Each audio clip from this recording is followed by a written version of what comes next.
Hi guys, स्वागत है आपका एक और नई वीडियो में। आज की पेशकश थोड़ी डिफरेंट है, हम कुछ हटके इस बार ट्राई कर रहे हैं and that is the regular Q&A session से थोड़ा हटके। इस सेशन का हम नाम रख रहे हैं खुल के पूछो विद कारबाइक 360। और अब आप अपने दिल की धड़कन हमारे तक पहुंचा सकते हो। आपके दिल में आने वाले वो सवाल, आपके दिमाग में आने वाले वो सवाल। दिल और दिमाग कैसे? क्योंकि जब जज्बात आते हैं आपके मन में तो आप उनको किस तरीके से टैकल करते हो, वो कभी भी दिमाग नहीं लगता उनमें, आप हमेशा दिल से उन चीजों को सोचते हो। इसलिए उन क्वेश्चंस को वो आप जो आपके जज्बात से निकलते हैं उनको नोट डाउन कर लो पेन पेंसिल लेके या अपने नोटपैड पे, और हमारे तरफ जो है उसको भेज दो। ये Q&A सेशन जो है वो इंपॉर्टेंट है क्योंकि हम हफ्ते में एक बार या हो सकता है 10 दिन में एक बार जो है वो आपके इंपॉर्टेंट क्वेश्चन जो है वो यहाँ पे लेके आए हो, और हमेशा वही क्वेश्चन जो है वो यहाँ पर रखे जाएंगे जिन क्वेश्चंस का जवाब हमने पुराना नहीं दिया है। तो कमेंट सेक्शन में बस टाइप कीजिए अपना सवाल और उसके आगे लगा दीजिए #KPWC, यानी कि खुल के पूछो विद कारबाइक 360। चलिए स्टार्ट करते हैं, लेते हैं सबसे पहला क्वेश्चन।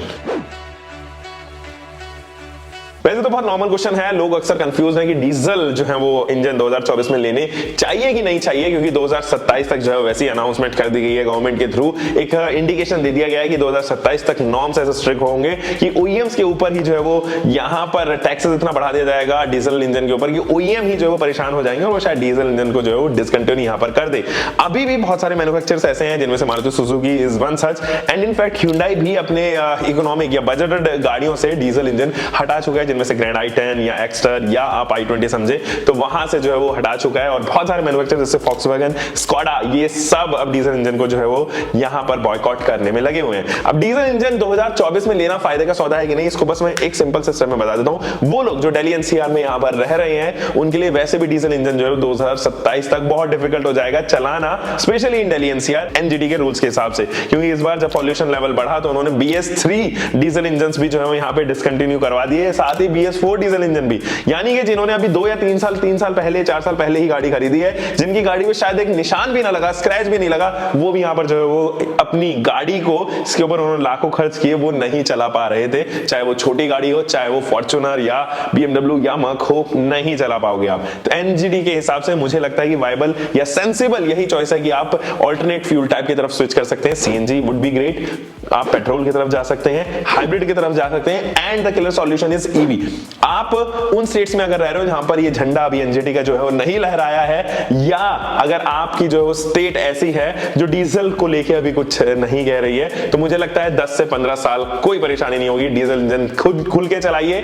अब 2027 में के आसपास आप अनाउंसमेंट होते हुए देखोगे कुछ इस तरीके की, थोड़ा सा और स्ट्रिक्ट रूल आ जाएंगे। वो सिटीज जहां पर पॉल्यूशन बहुत ज्यादा है और अभी तक केवल एनजीटी का जो झंडा है वो केवल दिल्ली में लहरा था, अब कहीं और भी लहराने लगे जहां पर पॉल्यूशन ज्यादा है, तो वहां पर डीजल इंजन जो है वो यहाँ पर डिसकंटिन्यू कर दिए जाएंगे। सिटीज के हिसाब से जो है वो डिसकंटिन्यू होना स्टार्ट होना चाहिए। हो सकता है दूसरे फेज में जो है वो सिटीज के बाद मैन्युफैक्चरर्स नेग्लेक्ट करना स्टार्ट कर दें, और वो लोग जो 15 साल के लिए गाड़ी ले रहे हैं लेकिन नॉन पॉल्यूटिंग जोन में है अभी भी, उनके लिए diesel any day is a good choice longer distances. And उन लोगों के लिए भी जिनको 4-5 साल या मैक्स 6 साल गाड़ी चलानी है उसके बाद बदलनी है, उन लोगों के लिए भी डीजल इंजन गुड चॉइस। अच्छा, सीएनजी वर्सेस डीजल, इनमें से कौन सा जो है वो वायबल चॉइस है? अगेन इसका जो है वो जवाब यहीं पर जुड़ा हुआ है। वो लोग जिनको पंची इंजन परफॉर्मेंस चाहिए, या इनफैक्ट मैं कहूं कि बूट स्पेस भी उनको जो है चाहिए, उनको जाना है हिमालयाज में या फिर किसी बीच साइड जाना है गाड़ी को लेके, लेकिन उनको पंच एंड स्पेस दोनों चाहिए, any day diesel engine would be better than CNG option. CNG लोग क्यों खरीद रहे हैं? इसके 2 कारण हो सकते हैं। एक तो कॉस्ट ऑफ ओनरशिप बहुत रिड्यूस हो जाता है, रनिंग कॉस्ट जो है वो रिड्यूस हो जाती है, प्लस आपके पास में ये एनजीटी का जो है वो दबाव नहीं रहता, गला नहीं घोटता आपका कि यार मैं गाड़ी लेके निकलूं और पता चले जब्त हो जाए या चलान यहाँ पर हो जाए मुझे। ये 2 कारण है मेजर जो सीएनजी ली जाती है। तो एनी डे सीएनजी उन लोगों के लिए बनी है जो कम्यूट कर रहे हैं, जो लॉन्गर चल रहे हैं, कैब इंडस्ट्री में है, लॉन्गर चल रहे हैं, उनको रनिंग कॉस्ट कम चाहिए, लेकिन उनको स्पेस मैनेजमेंट से ज्यादा नहीं लेना देना है, या अगर उसमें स्पेस भी कम हो तो वो मैनेज कर लेंगे। यहाँ पर जिनको सिंगल चलना है उनके लिए भी जो है वो यहाँ पर जरूर सीएनजी का ऑप्शन है। डीजल जैसे मैंने आपको बताया पंची इंजन चाहिए, वो थ्रिल मिस कर रहे हैं अपनी लाइफ में, buy diesel any day, it is going to solve your problem. CNG के साथ में एक और सवाल यहाँ पर जुड़ जाता है, सीएनजी वर्सेस हाइब्रिड। अब वैसे तो इस सवाल का जवाब जो है बहुत सिंपल है, एनी डे हाइब्रिड अगर आपका बजट अलाउ कर रहा है, लेकिन किसी भी सीएनजी प्रोडक्ट एंड हाइब्रिड के अंदर अगर आप डिफरेंस देखोगे, फॉर एग्जांपल ग्रैंड विटारा है, वो सीएनजी में भी आती है एंड वो हाइब्रिड में भी आती है। ग्रैंड विटारा के सीएनजी में एंड ग्रैंड विटारा के हाइब्रिड में तकरीबन आप 10 लाख रुपए का फर्क देखोगे। तो 10 लाख रुपए अगर आपको ज्यादा देना है, एक अच्छी परफॉर्मेंस चाहिए, इसके साथ साथ परफॉर्मेंस के साथ में आपको माइलेज भी चाहिए, any day hybrid is a better choice. अब फॉर एग्जांपल हम यहां से सीएनजी हटा देते हैं और डीजल लगा देते हैं, तो मेरे ख्याल में आपके सारे जवाब जो है अचानक से चेंज होते हुए नजर आएंगे। तो वो लोग जो परफॉर्मेंस भी चाहते हैं, जिनको बूट भी जो है वो कॉम्प्रोमाइज नहीं करना, स्पेस भी चाहिए, और जिनको लाइफ से लेके भी कोई प्रॉब्लम नहीं है, तो मुझे लगता है hybrid any day is a better choice over any fuel type. यहां पर मैं पेट्रोल की भी बात कर रहा हूं यहां पे, क्योंकि आपको माइलेज का जो बेनिफिट मिलता है वो केवल और केवल हाइब्रिड इंजन ऑप्शन में बेहतर मिलता है कंपैरेटिव डीजल। मैं फिलहाल चला रहा हूं Toyota Hyryder, and Toyota Hyryder के साथ में अगर आप देखें तो वहां पर हाइब्रिड सिस्टम जुड़ा हुआ है, वो मुझे फिलहाल सिटी ड्राइव में 21-22 किलोमीटर पर लीटर का माइलेज निकाल रही है। You can never get this in Seltos अगर आप जीटी लाइन चला रहे हो, या इनफैक्ट अगर आप क्रेटा में 1.5 टर्बो पेट्रोल इंजन चला रहे हो, ये माइलेज आपको सिटी में कभी नहीं मिलेगा। इनफैक्ट मैं डीजल की भी मैं श्योरिटी ले रहा हूं कि अगर आप सिटी में चला रहे हो तो हो सकता है 18-19 के आसपास तो डीजल इंजन टच कर जाए, लेकिन क्रेटा या सेल्टॉस या कोई भी डीजल इंजन जो है वो 21-22 के आसपास सिटी में नहीं पहुंचेगा। यही mileage will jump up to 25 kilometre per litre. हाँ, मैं ये भी जानता हूं कि हाइब्रिड जो है वो सेटअप तकरीबन 2.25 लाख रुपए से 3 लाख रुपए जो है महंगा नजर आएगा उस ही रेगुलर इंजन के साथ में, but hybrid only choice for दोस्त जो पंचेनस भी चाहते हैं अपने जिंदगी में एंड माइलेज भी चाहते हैं।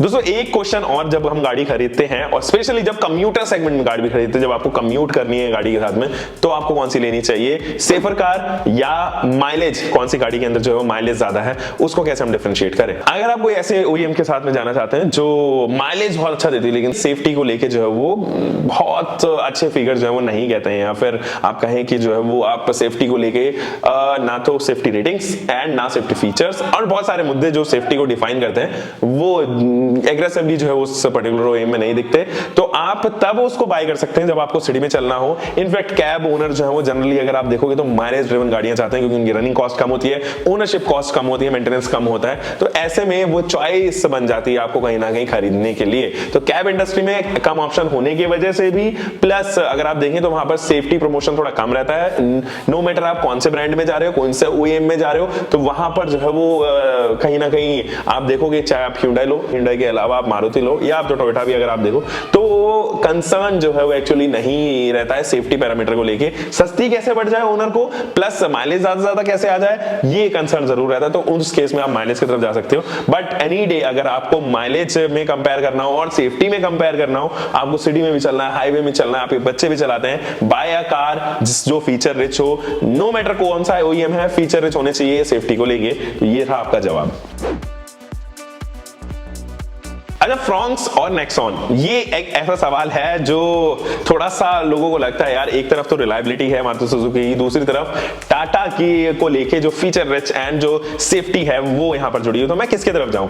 देखो, नो डाउट मारुति सुजुकी की जो रिलायबिलिटी है गजब की है। फ्रॉन्क्स आप खरीद रहे हैं तकरीबन आपको जो है वो 30-40 हजार रुपए सस्ती पड़ेगी कंपैरेटिव नेक्सॉन के 7 लाख रुपए के आसपास उसका एक शोरूम बढ़ता है, और यहीं पर अगर आप नेक्सॉन देखो 8-10 के आसपास जो है उसका एक शोरूम बढ़ता है। तो बेस वेरिएंट की मैं बात कर रहा हूं। अगर आप यहां पे देखें तो फ्रॉन्क्स उन लोगों के लिए जो ऑलरेडी मारुति सुजुकी की सर्विस से लेके जो है सेटिस्फाइड है, और जिनको एक रिलायबल प्रोडक्ट चाहिए, एक ऐसा प्रोडक्ट चाहिए और उसको आप 10 साल 15 साल 20 साल भी चलाएं, अगर आपकी स्टेट अलाउ कर रही है तो भी वो कोई इशू जो है वो यहां पर आपको नहीं देगी। It has tried and tested chassis, it has tried and tested platform, it has tried and tested engine option, transmission option, सब चीजें जो मैकेनिकल पार्ट है उसमें जो है वो इश्यूज नहीं आएंगे। Fit and finish is good, quality थोड़ी बहुत ऊपर नीचे जरूर है, लेकिन बाकी तमाम चीजें गुड नंबर्स पर है। Space management is also good in Fronx comparative to Nexon. लेकिन नेक्सॉन उन लोगों के लिए जिनको फीचर रिच चाहिए, फ्यूचरिस्टिक डिजाइन चाहिए, उनको चाहिए एक प्रॉपर एसयूवी जो ऊबड़ खाबड़ सड़कों पे भी चल सके, अच्छी ग्राउंड क्लियरेंस ऑफर करती हो, बड़े टायर्स हो, तो यहां पर जो है वो जरूर नेक्सॉन एक बेहतर प्रोडक्ट साबित होता हुआ नजर आएगा।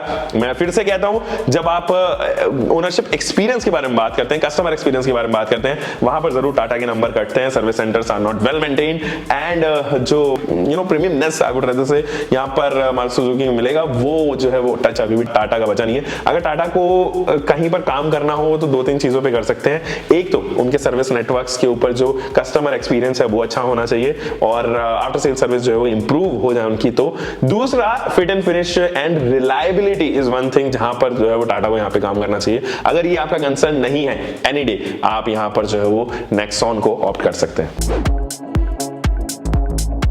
एक और चीज, क्योंकि नया नया साल आया तो लोगों के दिमाग में ये क्वेश्चन भी बहुत जाहिर है और ये है, क्या मुझे वो गाड़ी खरीदनी चाहिए? तो बनी तो 2023 में है लेकिन वो बिक रही है अभी जनवरी में एंड फरवरी में।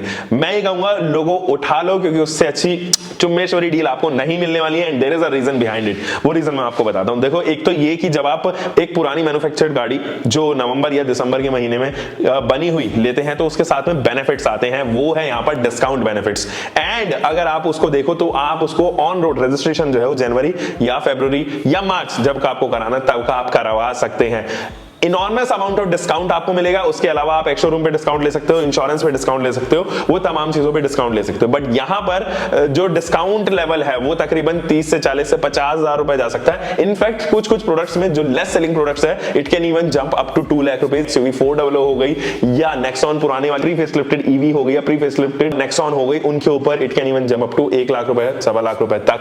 इस डिस्काउंट का फायदा उठाओ। ये आपका जो है वो रनिंग कॉस्ट में कहीं ना कहीं जो है वो हेल्प करने वाली, क्योंकि जब रनिंग कॉस्ट की बात आते हो तो पेट्रोल डालना है आपको, CNG डालनी है, डीजल डालनी है। 1 लाख रुपए 1.25 लाख रुपए का अगर आप यहाँ पे फ्यूल डालते हो तो सोचिए कितने टाइम तक आप गाड़ी को फ्री चलाओगे। बस इस चीज को लेके दिमाग में, इस चीज को साइकोलॉजिकली अगर आप ना देखें कि यार मेरी गाड़ी इस साल में बनी हुई है। अच्छा, मजे की बात ये, जब आप उसको रीसेल करने जाओगे nobody actually look out for manufacturing year या कौन सा महीना है, उसकी वजह से जो है वो रीसेल वैल्यू जज नहीं होती। रजिस्ट्रेशन कौन से डेट पे हुआ है उससे जो है वो कहीं ना कहीं यहाँ पर रीसेल वैल्यू जज की जाती है। तो मेरे लिहाज से any day buy a product जो नवंबर दिसंबर में बना हो और आप अच्छे डिस्काउंट यहां पर ऑफर ले सकते हैं डीलर से। चलिए दोस्तों, ये तो था रैप अप इस हफ्ते का Q&A सेशन का। नेक्स्ट Q&A सेशन में मिलेंगे। आप तब तक अपना जो है वो क्वेश्चन रेडी रखिए, नीचे कमेंट सेक्शन में लिखिए, उसके आगे लिखिए #KPWC, खुल के पूछो विद कार बाइक 360। हम मिलेंगे एक और फ्रेश एपिसोड के साथ में। Until next time, bye bye, keep doing car bike, whatever you're having, drive safe guys।